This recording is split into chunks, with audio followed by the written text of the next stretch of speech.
নমস্কার বন্ধুরা, তোমাদের সকলকে স্বাগত জানাই আমার ইউটিউব চ্যানেলে। আবারও চলে এসেছি একটি নতুন ভিডিও নিয়ে। এই ভিডিওর মধ্যে আমি নিয়ে চলে এসেছি এমন দুটি গুরুত্বপূর্ণ টপিক, যে টপিকগুলো মাধ্যমিকের ক্ষেত্রে বা উচ্চ মাধ্যমিক পরীক্ষার ক্ষেত্রে বা নিট পরীক্ষার ক্ষেত্রে খুবই গুরুত্বপূর্ণ। এবং মাধ্যমিক পরীক্ষার ক্ষেত্রে তো বলাই যায় যে দুটো টপিকের মধ্যে থেকে একটা প্রশ্ন অবশ্যই কমন আসে প্রত্যেক সালেতে। তো এই দুটি টপিক হলো, এক নম্বর হচ্ছে মাইক্রো প্রোপাগেশন বা অণুবিস্তরণ পদ্ধতি, আর দু নম্বর টপিকটা হচ্ছে ফার্নের জনুক্রম উপস্থাপন করতে হবে রেখাচিত্রের সাহায্যে। এই দুটো প্রশ্ন মাধ্যমিক পরীক্ষাতে তো অল্টারনেট ইয়ারে এসেই থাকে। কোনো বছর মাইক্রো প্রোপাগেশন এলে তার পরের বছর জনুক্রম আসে, আবার তারপরের বছর মাইক্রো প্রোপাগেশন আসে, এইভাবে রিপিটেডলি এটা চলতে থাকে। তো আমরা প্রথম টপিকটা নিয়ে প্রথমে শুরু করছি, মাইক্রো প্রোপাগেশন। টপিক নাম্বার 1 হচ্ছে মাইক্রো প্রোপাগেশন। মাইক্রো প্রোপাগেশন বা বলা হয় অণু বিস্তারণ।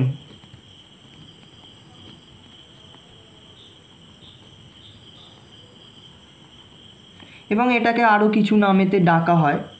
সাধারণত এই দুটো নামেতেই পরীক্ষায় আসে। এছাড়াও আরও কয়েকটা নামে ডাকা হয়, যেমন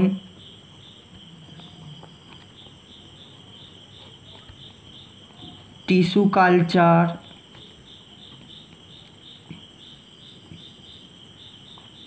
ইত্যাদি। এই সমস্ত নামেই মোটামুটি ডাকা হয়ে থাকে। মাইক্রো প্রোপাগেশন শব্দটা দুটো ভিন্ন ভিন্ন শব্দ নিয়ে গঠিত হয়েছে। তো এই দুটো ভিন্ন ভিন্ন শব্দ কি? প্রথম শব্দটা হচ্ছে মাইক্রো এবং দ্বিতীয় শব্দটি হলো প্রোপাগেশন।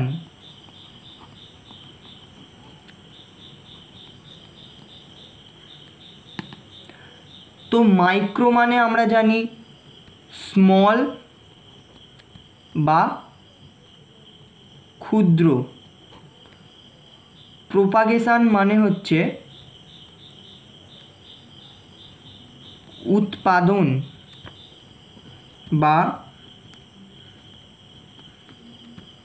বংশ বিস্তার। তো এক কথায় বলা যায় মাইক্রো প্রোপাগেশন হচ্ছে কোনো ক্ষুদ্র অংশ থেকে একটা পূর্ণাঙ্গ জীবের উৎপাদন পদ্ধতি।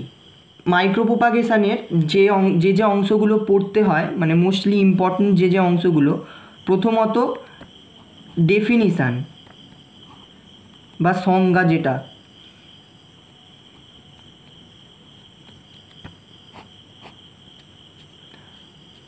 তো ডেফিনিশানটায় কি বলা যায়, যে বিশেষ পদ্ধতির মাধ্যমে কোনো উদ্ভিদের একটা নির্দিষ্ট কোষকে বা কলাকে কালচার মিডিয়ামে রেখে সেই উদ্ভিদটার দ্রুত বংশ বিস্তার করা হয় এবং একটা আলটিমেটলি পূর্ণাঙ্গ উদ্ভিদ পাওয়া যাবে শেষে গিয়ে। তো এই যে সংজ্ঞাটা আমি বললাম, এর মধ্যে একটা কালচার মিডিয়াম বলে যে শব্দটা আছে, এই কালচার মিডিয়াম শব্দটা অত্যন্ত গুরুত্বপূর্ণ একটা শব্দ। এবং এই কালচার মিডিয়াম শব্দটার ওপরেতেই বা এই কালচার মিডিয়ামের ওপর নির্ভর করেই কিনা মাইক্রো প্রোপাগেশন পদ্ধতিটা সম্পূর্ণভাবে নির্ভর করে। এবং এই কালচার মিডিয়ামটা অত্যন্ত গুরুত্বপূর্ণ হয়ে থাকে তখন। তাহলে কালচার মিডিয়াম,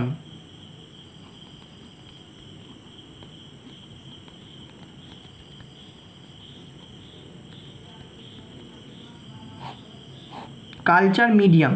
তাহলে আমরা দেখব কালচার মিডিয়ামটা আসলে কি। কালচার মিডিয়ামটা আসলে সেরকম কিছুই না। কালচার মিডিয়ামটা হচ্ছে একটা ধরো কোনো একটা পাত্র, বা আমরা একটা কোনো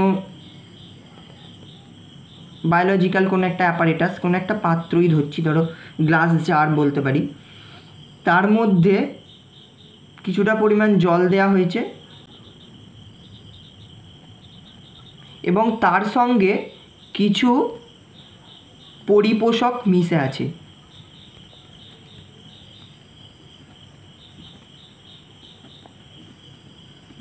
পরিপোষক মিশে আছে এবং তার সাথে কিছু জল আছে, দিয়ে একটা পাত্রের মধ্যে গোলা হয় এবং সেই উপাদানটাকে বলা হয় কালচার মিডিয়াম।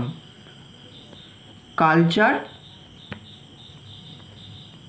মিডিয়াম প্রধান যে পরিপোষকগুলো থাকে সেটা 1 নম্বরে থাকে সুক্রোজ। সুক্রোজ হচ্ছে একটা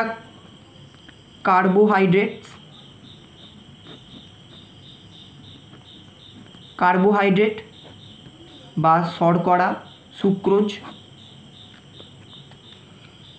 এবং তার সঙ্গে থাকে কিছু কিছু উদ্ভিদ হরমোন। তার মধ্যে অত্যন্ত গুরুত্বপূর্ণ যে উদ্ভিদ হরমোনগুলো থাকে সেগুলো হচ্ছে 1 নম্বরে হচ্ছে অক্সিন,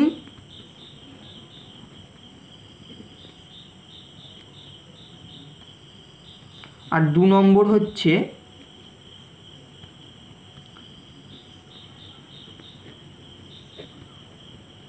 সাইটোকাইনিন। যেহেতু আমরা জানি যে অক্সিন এবং সাইটোকাইনিন এই দুটি হরমোন উদ্ভিদের কোষ বিভাজনের ক্ষেত্রে অত্যন্ত গুরুত্বপূর্ণ ভূমিকা পালন করে, তো অবশ্যই এই মাইক্রোপ্রোপাগেশন বা অণুবিস্তরণ পদ্ধতির ক্ষেত্রে অক্সিন বা সাইটোকাইনিন এই দুটো হরমোন কিনা কোনো কোষকে বা কলাকে নিশ্চয়ই তার বিভাজন করতে সাহায্য করবে এবং আলটিমেটলি একটা পূর্ণাঙ্গ উদ্ভিদ সৃষ্টিতে সাহায্য করবে। ঠিক আছে, এবার এই যে কালচার মিডিয়ামেতে অক্সিন হরমোনটা ব্যবহার হচ্ছে, এই অক্সিন হরমোনে সবসময় কৃত্রিম অক্সিন ব্যবহৃত হয়, কৃত্রিম ফর্মটা ব্যবহৃত হয় অক্সিনের সব সময়।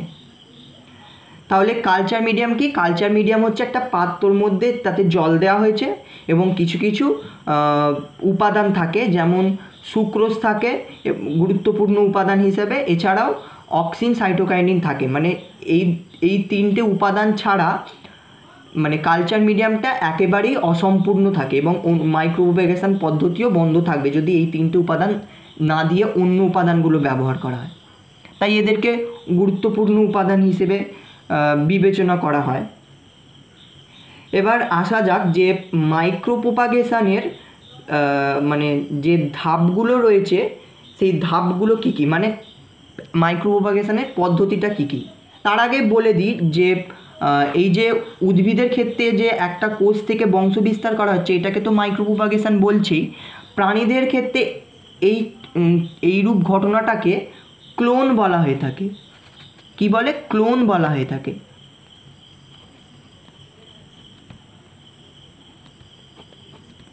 প্রাণীদের ক্ষেত্রে এই ঘটনাটিকে কি বলে? ক্লোন বলে। এখান থেকে প্রশ্ন আসতে পারে, ক্লোন কাকে বলে? ক্লোন হচ্ছে প্রাণীদের এই ঘটনাটাকে ক্লোন সৃষ্টি বা ক্লোনিং বলা হয়ে থাকে, আর যে উৎপন্ন হয় প্রাণীটা তাকে ক্লোন বলা হয়ে থাকে। এবার মাইক্রোপ্রোপাগেশনে মানে কিছু কিছু ধাপ রয়েছে যার মধ্যে দুটো গুরুত্বপূর্ণ টার্ম বা দুটো গুরুত্বপূর্ণ শব্দ এক্ষেত্রে পড়তে হবে। সেই শব্দ দুটো হচ্ছে রাইজোজেনেসিস আর কলোজেনেসিস। কী কী শব্দ দুটো লিখে ফেলি আমরা একটু চট করে। রাইজোজেনেসিস,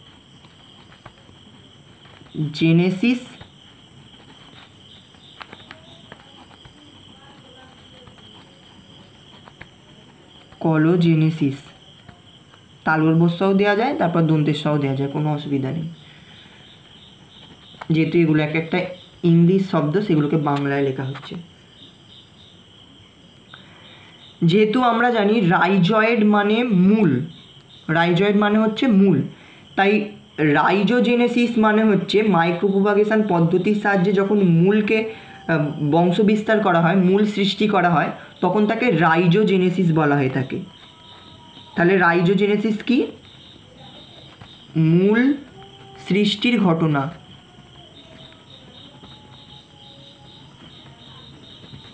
আর কলোজেনেসিস হচ্ছে কাণ্ড সৃষ্টির ঘটনা। রাইজোজেনেসিস হলো মূল সৃষ্টির ঘটনা এবং কলোজেনেসিস বলা হয় কাণ্ড সৃষ্টির ঘটনাটিকে। এই দুটো টার্ম অত্যন্ত গুরুত্বপূর্ণ, এখান থেকে শর্ট কোয়েশ্চেন পরীক্ষাতে প্রায়ই আসে। এরপর যেটা মেন টপিক রয়েছে সেই মেন টপিকটা হচ্ছে কিনা মাইক্রোপ্রোপাগেশনটা উদ্ভিদের ক্ষেত্রে কোন পদ্ধতিতে মানে ঘটে থাকে, মাইক্রোপ্রোপাগেশনের পদ্ধতিটা কি, এবার আমি সেটাই বলবো। পদ্ধতি বা ধাপ এটাই পরীক্ষাতে আসে, মানে টোটাল যেটা বলবো এই আজকের মাইক্রোপ্রোপাগেশনের টপিকটাতে এই পার্টিকুলার এই অংশ থেকেই প্রশ্ন আসে, আর এইগুলোই গুরুত্বপূর্ণ। পদ্ধতি বা এটাকে ধাপও বলা হয়, ধাপ বা স্টেপ বলে। কি কি? প্রথমে আমি একটা রেখাচিত্রের সাহায্যে একটু চট করে লিখে নিই, তারপর ছবির মাধ্যমে দেখাবো। প্রথমে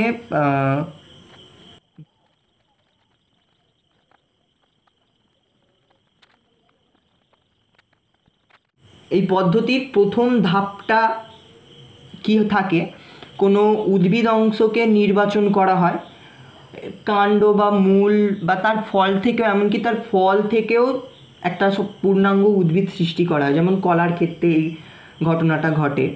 তো উদ্ভিদ অঙ্গ যে অংশটাকে পার্টিকুলার অংশটাকে নির্বাচিত করা হয় সেই পার্টিকুলার অংশটাকে বা কোষটাকে সাধারণত এক্সপ্ল্যান্ট বলে, এক্সপ্ল্যান্ট বলছে। এবং এই প্ল্যান্টকে কালচার মিডিয়ামের মধ্যে দিয়ে দেওয়া হলো, দিয়ে কিছুদিনের জন্য পর্যবেক্ষণ করা হলো। তারপর দেখা গেল এটা মানে অবিভেদিত কলায় রূপান্তরিত হয়েছে, বা যাদেরকে ক্যালাস বলছে। এই ক্যালাস থেকে প্রচুর প্রশ্ন আসে, অবিভেদিত কলা বা ক্যালাস, তারপর এক্সপ্ল্যান্ট, এই যে বলছি ছোটো ছোটো জিনিসগুলো, এখান থেকে প্রচুর শর্ট কোয়েশ্চেন আসে। এই ক্যালাস থেকে আস্তে আস্তে ধীরে ধীরে এমব্রয়েড সৃষ্টি হবে, যদি পর্যবেক্ষণ করা যায় কালচার মিডিয়ামের মধ্যে রেখে, তখন এমব্রয়েড সৃষ্টি হবে। এমব্রয়েড থেকে আস্তে আস্তে পাতা গজাতে থাকবে, তখন তাকে প্লান্টলেট বলছে। এবং আলটিমেটলি এই প্লান্টলেটগুলোকে সঙ্গে সঙ্গে মানে টবের মধ্যে সরিয়ে দিয়ে রোপণ করলে তাকে চারা গাছের সৃষ্টি করা হয়। এইভাবে যে মাইক্রোপ্রোপাগেশন পদ্ধতির ধাপটা দেখালাম, এটাকে একটু ছবির সাহায্যে চট করে দেখে নেওয়া যাক।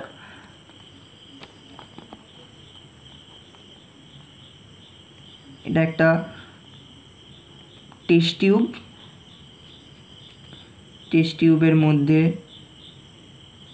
কালচার মিডিয়ামের দ্রবণটা আছে।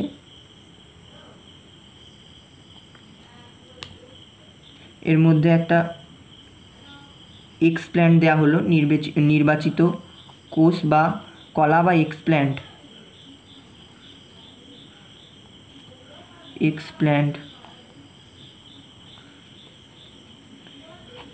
কিছুদিন রাখা হলো। অবশ্যই এর মুখটাকে বন্ধ করে রাখা হবে কটন দিয়ে। এর পরের স্টেপ হচ্ছে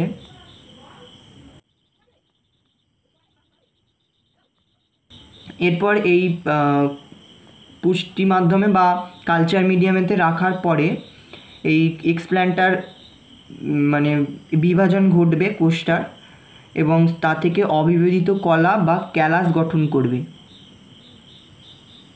এরকম একটা স্ট্রাকচার মোটামুটি গঠন করবে,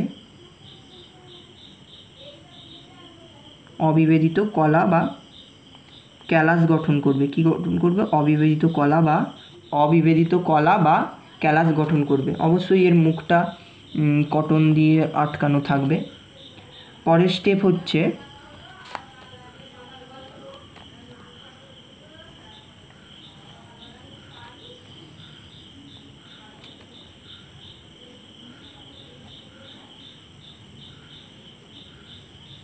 এর মুখটা বন্ধ আছে কটন দিয়ে। এই অবিভেদিত কলা থেকে এবার এমব্রয়েড সৃষ্টি হবে। এমব্রয়েড কীভাবে সৃষ্টি হবে? আস্তে আস্তে বিভাজন ঘটবে এবং তা থেকে কিছুটা অংশ উপর দিকে বেরিয়ে আসবে, এসে এরকমভাবে এমব্রয়েড সৃষ্টি করবে। মোটামুটি এটা একটা এমব্রয়েডের গঠন, এমব্রয়েড। তারপরে স্টেপ হচ্ছে প্লান্টলেট তৈরি হবে।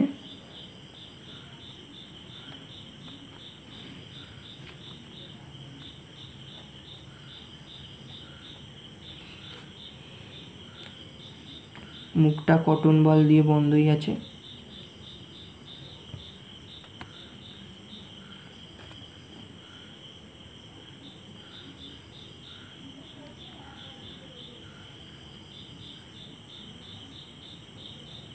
এর মধ্যে এবার পাতা দেখতে পাওয়া যাচ্ছে, গাছের পাতা।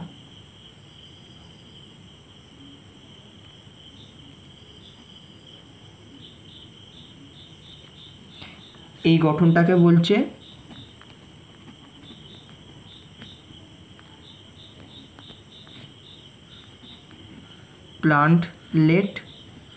প্লান্টলেট। এবং এগুলোকে বিভিন্ন টবের মধ্যে সরিয়ে নিয়ে যাওয়া হচ্ছে, টবের মধ্যে নিয়ে গিয়ে রোপণ করা হচ্ছে।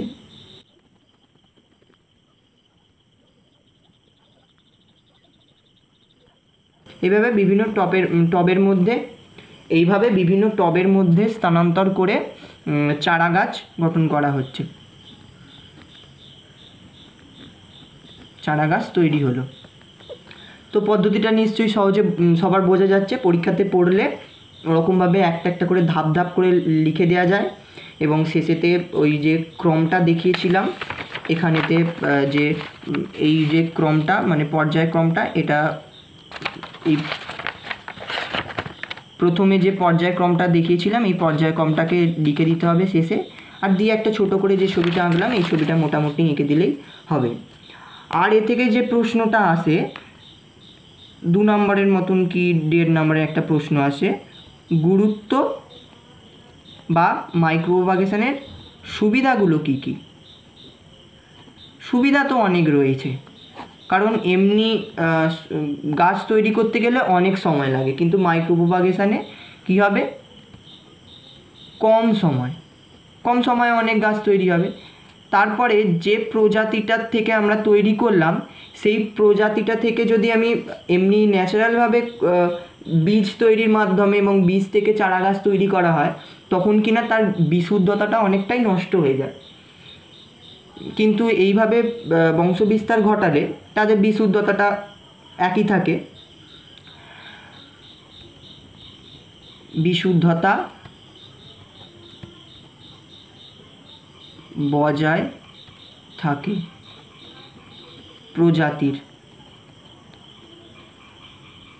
প্রজাতির বিশুদ্ধতা বজায় থাকে। আর আরও বলা যায় যে রোগমুক্ত উদ্ভিদ পাওয়া যায়, এক্ষেত্রে কোনো রোগের সম্ভাবনা নেই, রোগমুক্ত উদ্ভিদ।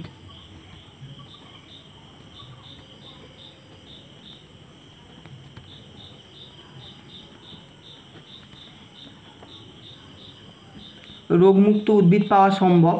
আর 4 নম্বর পয়েন্টে বলা যায় যে কোনো কোনো উদ্ভিদের তো ফল উৎপন্ন হয় না, বা কোনো কোনো উদ্ভিদের বন্ধ্যাত্ব লক্ষ্য করা যায়, বা বন্ধা ফুল উৎপন্ন হয়, তাদের ফল উৎপন্ন হওয়া সম্ভব নেই, তাই তাদের দ্রুত পরিমাণে বংশবিস্তার তাদেরও সম্ভব। তাই বলা যায় বন্ধা উদ্ভিদ বা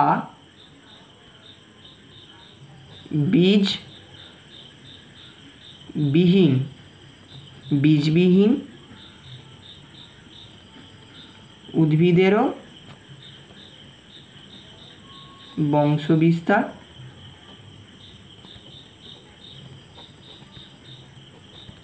ঘটানো হয়, বন্ধা বা বীজবিহীন উদ্ভিদেরও বংশবিস্তার ঘটানো হয়।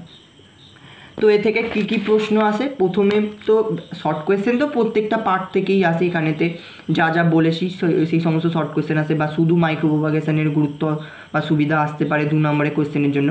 এক্ষেত্রে যে বড় প্রশ্নটা আসে সেই বড় প্রশ্নটা হচ্ছে প্রথমে মাইক্রোপ্রোপাগেশনের সংজ্ঞা বা ডেফিনিশানটার জন্য 1 থাকে, তারপর মাইক্রোপ্রোপাগেশনের ধাপটার জন্য মোটামুটি 2.5 মতন কি 3 মতন থাকে, 3 হয়ে গেল 3.5।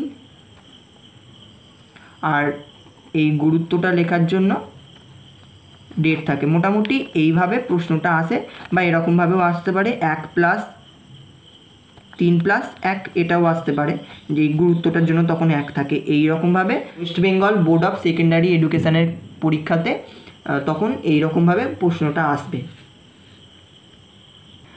এখান থেকে আর একটা শর্ট প্রশ্ন আসে। সেই শর্ট প্রশ্নটা হচ্ছে যে উদ্ভিদের টোটিপোটেন্সি ধর্ম বলে। উদ্ভিদের এই যে মাইক্রোপ্রোপাগেশন পদ্ধতিতে বংশ বিস্তার করলো, এই ঘটনাটাকে বা এই ধর্মটাকে টোটিপোটেন্সি বলা হয়ে থাকে। কি বলে? টোটিপোটেন্সি।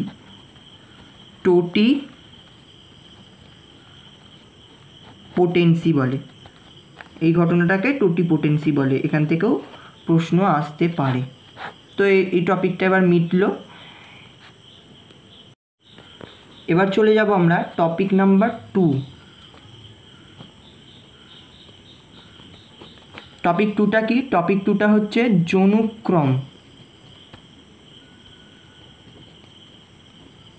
জনুক্রম বা যেটাকে অল্টারনেশন অফ জেনারেশন বলে। অল্টারনেশন অফ জনুক্রম বা অল্টারনেশন অফ জেনারেশনও বলা হয়ে থাকে।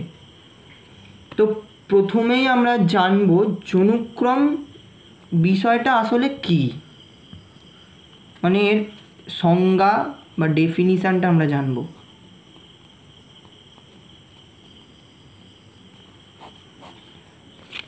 প্রথমেই বলা যায়, আমরা যখন টেরিডোফাইট উদ্ভিদ পড়েছি ফার্ন আর কি, মানে যেহেতু এখানেতে ফার্নের জনুক্রমই আমরা পড়বো বা অল্টারনেশন অফ জেনারেশান। তো টেরিডোফাইটদের দেখা গেছে যে জীবনচক্রে দুটো দশা দেখা যায়। প্রথমত তাদের যে মেন যে বডি, মানে মেন যে উদ্ভিদ বা গাছটাকে আমরা চোখে দেখতে পাই, টেরিডোফাইট ফার্নটাকে, তাদের সেই অংশটা হচ্ছে রেণুধর উদ্ভিদ বা স্পোরোফাইটিক প্ল্যান্ট বডি। তাহলে সেটা হচ্ছে 2N বা ডিপ্লয়েড প্রকৃতির হয়ে থাকে, এবং এই ডিপ্লয়েড প্রকৃতির উদ্ভিদ দেহ থেকে আলটিমেটলি পরে গিয়ে হ্যাপ্লয়েড প্রকৃতির মানে উদ্ভিদ দেহ তৈরি হবে, যাদেরকে গ্যামেটোফাইটিক বডি বলছে বা গ্যামেটোফাইট বলে। এবং এই গ্যামেটোফাইটের বাংলা হচ্ছে লিঙ্গধর উদ্ভিদ, মানে লিঙ্গধর উদ্ভিদ তৈরি করবে। এবং রেণুধর উদ্ভিদ থেকে লিঙ্গধর উদ্ভিদ তৈরি হবে, আবার লিঙ্গধর উদ্ভিদ থেকে গিয়ে রেণুধর উদ্ভিদ তৈরি হবে। এই ঘটনাটাকে বলছে জনুক্রম। তাহলে জনুক্রমটা কি?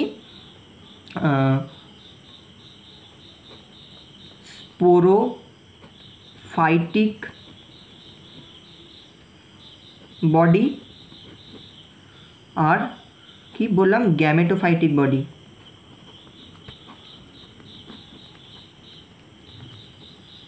স্পোরোফাইটিক বডি আর গ্যামেটোফাইটিক বডি, এই দুটো কি করে? চক্রাকারে আবর্তন করে।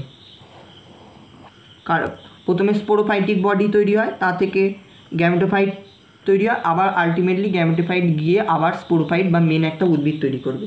স্পোরোফাইটিক বডিটা হচ্ছে 2N প্রকৃতির বা ডিপ্লয়েড প্রকৃতির হয়, এটা N প্রকৃতির। মানে ফার্নের ক্ষেত্রে এই মানে মেন যে বডিটা থাকে সেটা হচ্ছে স্পোরোফাইটিক বডি হয়ে থাকে। আর মানে ফার্ন বলতে কোনটা মানে বলতে চাইছি সেটা নিশ্চয়ই তোমরা বুঝতে পারছো। একটা ফার্নের ছবি যদি দেখাই তোমাদেরকে, তাহলে এটা হচ্ছে একটা ফার্নের মানে স্পোরোফাইটিক দেহ, মানে যেটাকে আমরা সচরাচর দেখতে পাই। এটা হচ্ছে এদের রেণুধর প্রকৃতির বা 2N প্রকৃতির ডিপ্লয়েড প্রকৃতির দেহ। এই যে পাতার মতন একটা অংশ রয়েছে, আর এটা হচ্ছে মূল রয়েছে। এইটা থেকে আলটিমেটলি তৈরি হবে তাদের লিঙ্গধর দশা, একটা হার্টের মানে হৃৎপিণ্ডের মতন গঠন, এবং তার সাথে মূলের মতন গঠন তৈরি হয়েছে। আবার আলটিমেটলি পরে গিয়ে মানে রেণুধর উদ্ভিদটাই তৈরি হবে, এটা হ্যাপ্লয়েড। তাহলে এরকমভাবে রেণুধর উদ্ভিদ থেকে একবার লিঙ্গধর উদ্ভিদ, আবার লিঙ্গধর উদ্ভিদ থেকে রেণুধর উদ্ভিদের ফিরে আসার এই যে চক্রাকার আবর্তন সবসময় চলতেই থাকছে, এই ঘটনাটিকে বলা হয়ে থাকছে সাধারণত জনুক্রম। তাহলে এবার এই যৌনক্রমটা সাধারণত পরীক্ষায় রেখাচিত্রের আকারে বা ওয়ার্ড ডায়াগ্রামের আকারে এসে থাকে। তাহলে ওয়ার্ড ডায়াগ্রামটা আমরা দেখে নিই প্রথমে, তারপর একটু ডিটেলে হালকা করে বলে দেবো, কিন্তু পরীক্ষাতে এই ওয়ার্ড ডায়াগ্রামটাই দেখাতে বলবে। প্রথমে কি হয়, মেন উদ্ভিদ দেহ বা স্পোরোফাইটিক প্ল্যান্ট বডি। তাহলে মেন উদ্ভিদ দেহটা হচ্ছে এদের রেণুধর উদ্ভিদ দেহ, রেণুধর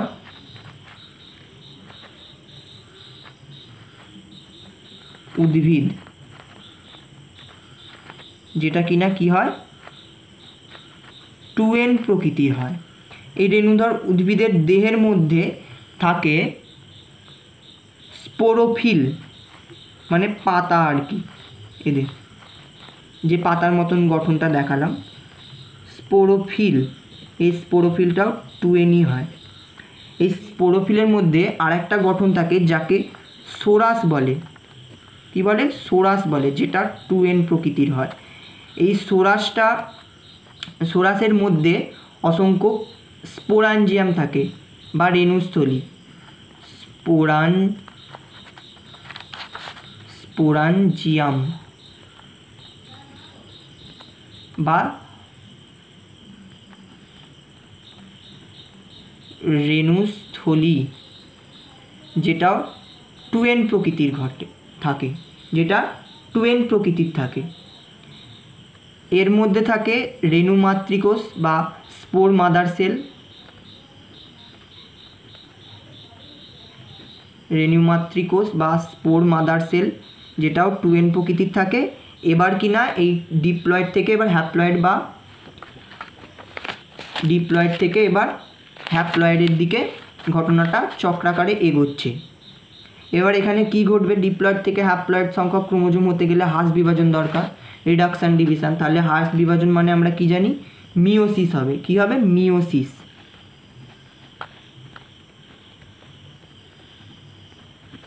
মিওসিস হলো, বা রিডাকশন ডিভিশন বলে এটাকে, মিওসিস হলো। তাহলে মিওসিসের পর কিছু তৈরি হবে, রেণু মাতৃকোষ থেকে তৈরি হবে রেণু বা স্পোর। রেণু তাহলে কি হবে, 2N থেকে কি হয়ে যাবে, N চলে আসবে। এবার এই রেণুটা অঙ্কুরিত হবে, অঙ্কুরিত হয়ে গ্যামেটোফাইট দেহ তৈরি করবে,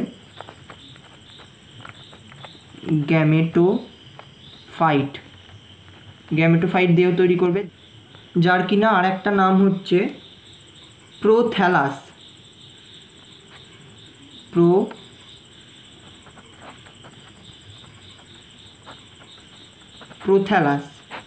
প্রোথ্যালাস, যেটাও কিনা N প্রকৃতির হয়, যেটা সেই দেখালাম হৃৎপিণ্ডের মতন গঠন, তাকে প্রোথ্যালাস বলছে। এই প্রোথ্যালাসের দুটো অংশ থাকে, একটা হচ্ছে স্ত্রীধানী আর একটা হচ্ছে পুংধানী। পুংধানীটাকে বলে অ্যানথেরিডিয়াম, পুংধানী যেটা N প্রকৃতির হয়, যেটাকে বলে অ্যানথেরিডিয়াম। আর একটা হচ্ছে স্ত্রীধানী, যেটাও কিনা N প্রকৃতির হয়, এটাকে বলে আর্কিগোনিয়াম। অ্যানথেরিডিয়াম আর আর্কিগোনিয়াম। তাহলে পুংধানী থেকে পুং যেহেতু কী তৈরি করবে, শুক্রাণু বা স্পার্ম,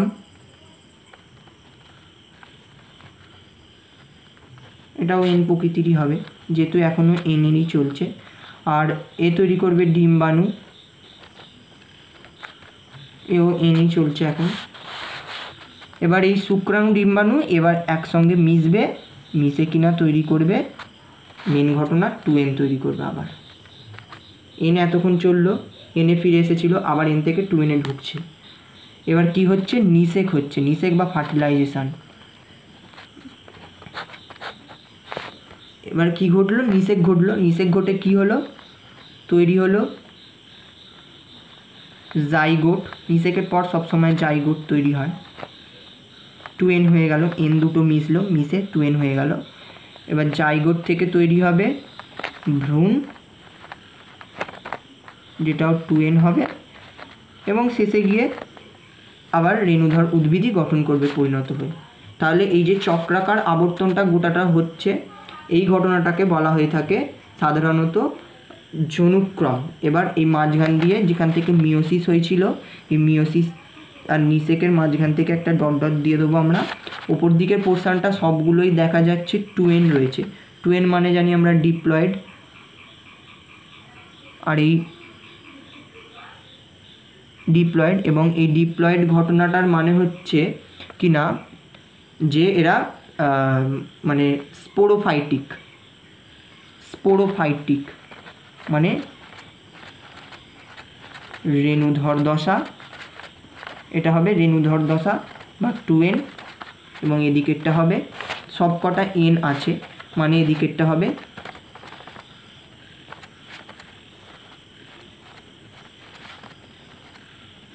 লিঙ্গধর দশা n। তাহলে এবার ব্যাপারটা বোঝা যাচ্ছে নিশ্চয়ই। এবার একটু মানে অরিজিনাল ছবির মাধ্যমে বিষয়টা দেখে নেবে। আর এগুলো সমস্ত কিছু যেগুলো পড়াচ্ছি আমি টেলিগ্রাম গ্রুপের মধ্যে দিয়ে দেবো, ডেসক্রিপশানে লিঙ্ক রয়েছে, তোমরা জয়েন হয়ে যেতে পারবে।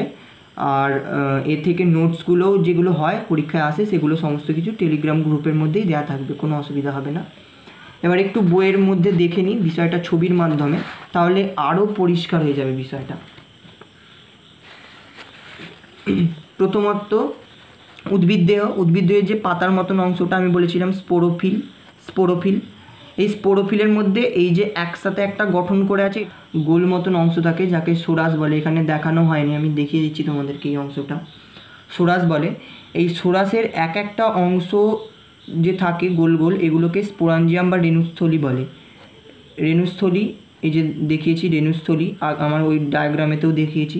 রেণুস্থলীর মধ্যে কোষ থাকে, রেণু উৎপাদনকারী কোষ, যাদেরকে রেণুমাতৃ কোষ বলছে, যেখান থেকে মিওসিস হচ্ছে, মিওসিস হয়ে তৈরি করছে রেণুটা অঙ্কুরিত হচ্ছে করে একটা গঠন তৈরি করছে হৃৎপিণ্ডের মতন, যাকে বলছে লিঙ্গধর উদ্ভিদ বা প্রোথ্যালাসও বলে। এই গঠনটাকে বলেইছি আগে। এবং এই লিঙ্গধর উদ্ভিদের দুটো অংশ থাকে, একটা হচ্ছে অ্যানথেরিডিয়াম বা পুংধানী এবং আর্কিগোনিয়াম বা স্থিধানী, উভয়ই এন প্রকৃতির বা হ্যাপ্লয়েড প্রকৃতির হয়। এখান থেকে হ্যাপ্লয়েড শুরু হয়ে গেছে আগে রেণু থেকে। এবং এরা আলটিমেটলি কী করে, পুংধানী থেকে শুক্রাণু এবং স্থিধানী থেকে ডিম্বাণু তৈরি হয়, একসাথে মিশে এই যে জাইগোট তৈরি করে। নিষেক ঘটলো, জাইগোট থেকে নতুন রেণুধর উদ্ভিদ, এখানে একটা স্টেপ জাম্প করেছে, এখানে ভ্রূণ তৈরি হবে এবং আস্তে আস্তে পূর্ণাঙ্গ উদ্ভিদের দিকে এগিয়ে যাবে। এইভাবে এদের ঘটনাটা চলতে থাকে। তো জনুক্রম থেকে এই বিষয়টুকুই পড়তে হয়, সাধারণত সংজ্ঞা পড়ে পরীক্ষাতে, আর এই রেখাচিত্রটা দেখাতে হয়, তাহলেই হয়ে যায়। এ থেকে ওই 5 নম্বরের প্রশ্ন পড়ে। সংজ্ঞার জন্য 2 হয়তো থাকে, আর রেখাচিত্রটার জন্য 3 থাকে। তখন সংজ্ঞা লিখে একটা উদাহরণ দিতে হবে উদ্ভিদে, দিয়ে আর রেখাচিত্রটা দেখিয়ে দিতে হবে। পুরো ফুল 5-এ 5 পাওয়া যাবে তখন। এই রেখাচিত্রটা আমি যে ছবিটা এঁকেছি, রেখাচিত্রটা এটা দিলেই হয়ে যাবে। তো আজকের ভিডিও এখানেই শেষ করলাম। যদি ভালো লেগে থাকে অবশ্যই সকলে একটা লাইক করে দেবে এবং শেয়ার করে দেবে, এবং কোথাও বুঝতে অসুবিধা হয়ে থাকলে অবশ্যই কমেন্টের মাধ্যমে জানাবে, আমি উত্তর দেওয়ার চেষ্টা করব। আর চ্যানেলে নতুন দর্শক হয়ে থাকলে অবশ্যই চ্যানেলটিকে সাবস্ক্রাইব করে পাশে থাকবে এরকম অসংখ্য ভিডিও পাওয়ার জন্য। আর সমস্ত কিছু বায়োলজির নোট পেতে এবং তোমাদের জীবনবিজ্ঞানের 10-এর ক্ষেত্রে সমস্ত কিছু নোট সাজেশান পেতে আমার চ্যানেলের পাশাপাশি আমার টেলিগ্রাম চ্যানেলেও জয়েন হতে পারো। সেখানে পিডিএফ আকারে সমস্ত কিছু পেয়ে যাবে। লিঙ্কটা ডেসক্রিপশানের মধ্যে দেওয়া রয়েছে। ধন্যবাদ, টেক কেয়ার, গুড বাই।